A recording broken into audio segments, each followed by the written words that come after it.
নমস্কার বন্ধুরা, আজকে একটা বিশেষ কারণে আপনাদের সামনে উপস্থিত হয়েছি। গতকাল থেকেই মনটা বেশ খারাপ, আর আজকে সকাল থেকে মনটা আরও খারাপ হয়ে যায় যখন বিভিন্ন সংবাদ মাধ্যমে, টেলিভিশন চ্যানেলে সেই ছবি, মর্মান্তিক ছবি, দৃশ্য বা ভিডিও যখন দেখি। আমি শিওর যে আপনাদেরও মন মেজাজ বেশ খারাপই রয়েছে, দুঃখে রয়েছে। আশা করি আপনারা সেই কারণটা বুঝতে পেরেছেন। গতকাল দুপুরবেলায় 1:30 থেকে 1:45-এর মধ্যে এয়ার ইন্ডিয়ার একটি এরোপ্লেন, উড়োজাহাজ ভারতবর্ষে অত্যন্ত একটি বিখ্যাত শহর আহমেদাবাদ, গুজরাটের একটি শহর, সেখানে ওড়ার ঠিক 1 থেকে 2 মিনিটের মধ্যে সেটি ভেঙে পড়ে 242 জন যাত্রীকে নিয়ে। তার মধ্যে শুধু একজন যাত্রী কোনোভাবে বেঁচে গেছেন এখনো পর্যন্ত, যা খবর পাওয়া যাচ্ছে, আর বাকি 241 জন যাত্রী স্পট ডেড। খালি শুনে এইটুকুনি ভালো লাগলো যে অ্যাটলিস্ট একজন যাত্রী তো বেঁচে আছেন।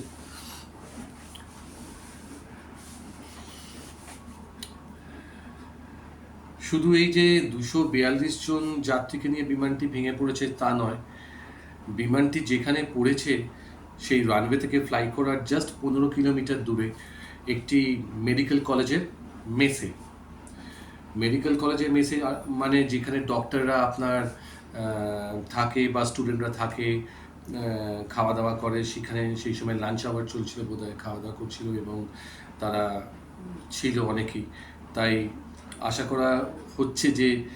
মনে করা হচ্ছে যে সেখানেও হয়তো মৃতের সংখ্যা হয়তো অনেক বাড়তে পারে, সেখানেও হয়তো বহু ডক্টর হয়তো মারা গেছেন। তাই সঠিক সংখ্যাটা কত এখনও ঠিক সেটা জানতে পারা যায়নি। তাই সব কিছু জানার এবং শোনার পরে সত্যি মনটা এত ভারাক্রান্ত রয়েছে। তাই আমি মনে করলাম যে আপনাদের সঙ্গে একটু কথা বলে অ্যাটলিস্ট কিছুটা হলেও নিজের মনটাকে একটু যদি হালকা করতে পারি, নিজের ফিলিংসগুলোকে শেয়ার করে। এই যে সমস্ত যাত্রীরা এই এরোপ্লেনে ছিল, তাদের মধ্যে বহু ভারতীয় ছিল, প্রবাসী ভারতীয় ছিল, পর্তুগিজ নাগরিক ছিল, ইউকের নাগরিক ছিল, মানে ইংল্যান্ডের নাগরিক ছিল, কেউ ঘুরতে এসেছিল, কেউ কোনো প্রফেশনাল কাজে এসেছিল, কেউ বিভিন্ন ধরনের কাজে তারা এসেছিল এবং বিভিন্ন ধরনের কাজে তারা বিদেশে যাচ্ছিল, কেননা ফ্লাইটটা আহমেদাবাদ থেকে লন্ডন যাচ্ছিল। তাই বিদেশি নাগরিকও অনেক ছিল, প্রবাসী ভারতীয় অনেক ছিল এবং অনেকে পরিবার সমেত ছিল, মানে বাবা মা, ছেলে মেয়ে, ভাই বোন, এরকম অনেকে ছিল। সেখানে ছোট ছোট শিশুরাও ছিল, বয়স্করা ছিল, বাবা মারা ছিল।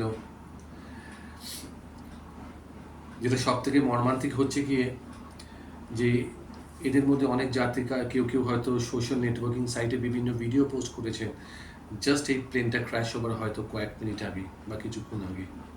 তারা হয়তো জানতেও না যে তাদের এই জার্নিটা হয়তো শেষ জার্নি হবে, বা কয়েক মিনিটের মধ্যে তাদের সব কিছু হয়তো শেষ হয়ে যেতে চলেছে। এর থেকে বন্ধুরা বোঝা যায় যে লাইফ কত অনিশ্চিত, কত আনসার্টেন। হয়তো আমরা যেটা ভাবি, যেটা করব, যেটা হবে, তার ঠিক উল্টোটাই অনেক সময় হয়, এবং সেটাই হচ্ছে সব থেকে সাংঘাতিক এবং মর্মান্তিক, যেটা আজকের দিনে এখন দাঁড়িয়ে যেটা আমি সত্যি উপলব্ধি করছি।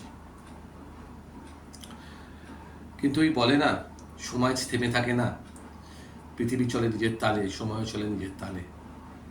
তাই সময়ের সঙ্গে হয়তো সব কিছুই হয়তো ঠিক হয়ে যাবে, এটা আমরা আশা করি। তবে যখনই এই মানুষগুলোর কথা আমি ভাবছি, তাদের পরিস্থিতির কথা আমি ভাবছি, তাদের পরিবার পরিজনদের কথা ভাবছি, যারা তাদের হয়তো এয়ারপোর্টে ছাড়তে এসেছিল, তাদের বিদায় জানাতে এসেছিল, তারা হয়তো তখনও তাদেরকে এয়ারপোর্টে ছেড়ে দিয়ে হয়তো বাড়িও পৌঁছয়নি, তার মধ্যে এই দুর্ঘটনাটি ঘটে গেছে।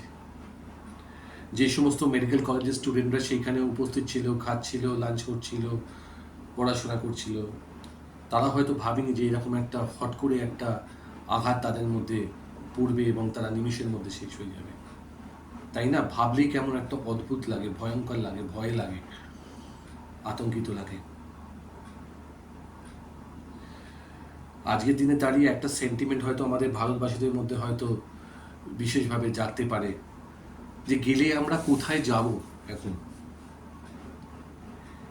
বেড়াতে গেলে কোথাও সেখানেও মুশকিল, সেখানেও কেউ গুলি করে মেরে দিচ্ছে। কোথায় খেলার বিজয় উৎসব দেখতে গিয়ে, যেটা ব্যাঙ্গালোরে হলো কিছুদিন আগে, স্ট্যাম্পেড হয়ে 10-12 জন মানুষ মারা গেল বিনা কারণে। আজকে এরোপ্লেনে চললে সেখানেও হয়তো এরোপ্লেন ক্র্যাশ করে পড়ে গেল, কোথাও ট্রেন অ্যাক্সিডেন্ট হচ্ছে। আর শুধু এরা আমাদের দেশে কেন, বিভিন্ন দেশে বিদেশে আপনি খবর পাবেন কোনো না কোনো কিছুভাবে হচ্ছে। তাই সত্যি একটা আতঙ্ক হয়তো সত্যিই কাজ করে, ভয় লাগে, কেন আমাদেরও সবাইকে পরিবার পরিজন আছে।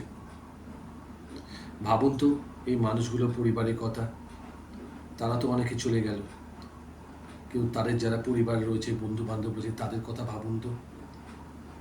কারোর হয়তো বাবা চলে গেছে, কারোর মা চলে গেছে, কারোর ছেলে মেয়ে চলে গেছে। ভাবুন তো তাদের অবস্থাটা। এই ভাবনা থেকেই সারা দিনটা এত বেশি, মানে কোনো কাজেই আমি খুব একটা বেশি মন দিতে পারছিলাম না। তাই ভাবলাম আপনাদের সঙ্গে আমার এই ফিলিংসগুলো শেয়ার করি। আমাকে পারলে কমেন্ট বক্সে জানাবেন এই আকস্মিক এই দুর্ঘটনা আপনাদের মনে কি রেখাপাত করেছে, কতটা দুঃখ দিয়েছে।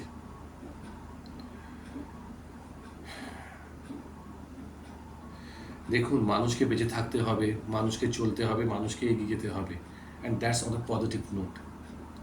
এটা আমিও বিশ্বাস করি, আমি শিওর সেটা আপনারাও বিশ্বাস করেন।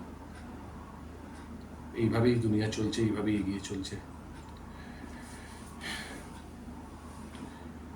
সমবেদনা রইল সেই সমস্ত মানুষজনগুলো ওপর, তাদের পরিবারের ওপর। আমি ভগবানের কাছে প্রার্থনা করি যে যে সমস্ত মানুষেরা তাদের এই দুর্ঘটনায় প্রাণ হারিয়েছে, তাদের আত্মার শান্তি কামনা করি ভগবানের কাছে।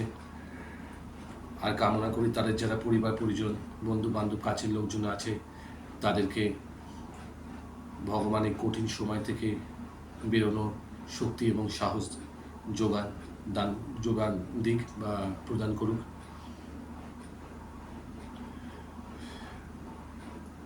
জানি না, আমি ভাষাও পাচ্ছি না এটা বলতেও এগুলো খারাপ লাগছে, তাই হয়তো আটকে যাচ্ছে, আমি ভাষা পাচ্ছি না বলে। আর কি বলবো, আপনারাও জানাবেন আপনাদের কেমন অনুভূতি এই দুর্ঘটনার ব্যাপারে। পারলে আমার কমেন্ট বক্সে সেগুলো লিখে জানাবেন। আর কি বলবো, তবুও এই দিনের শেষে আপনাদের সঙ্গে কথা বলে একটু তবুও ভালো লাগছে, একটু তবুও মনটা হালকা হচ্ছে। ভালো থাকবেন, সুস্থ থাকবেন। আর কি বলবো, সবাই ভালো থাকবেন। আজকে এই বলেই শেষ করছি। আগামী দিনে আবার দেখা হবে অন্যান্য আরও অনেক ভিডিওতে। নমস্কার, শুভরাত্রি।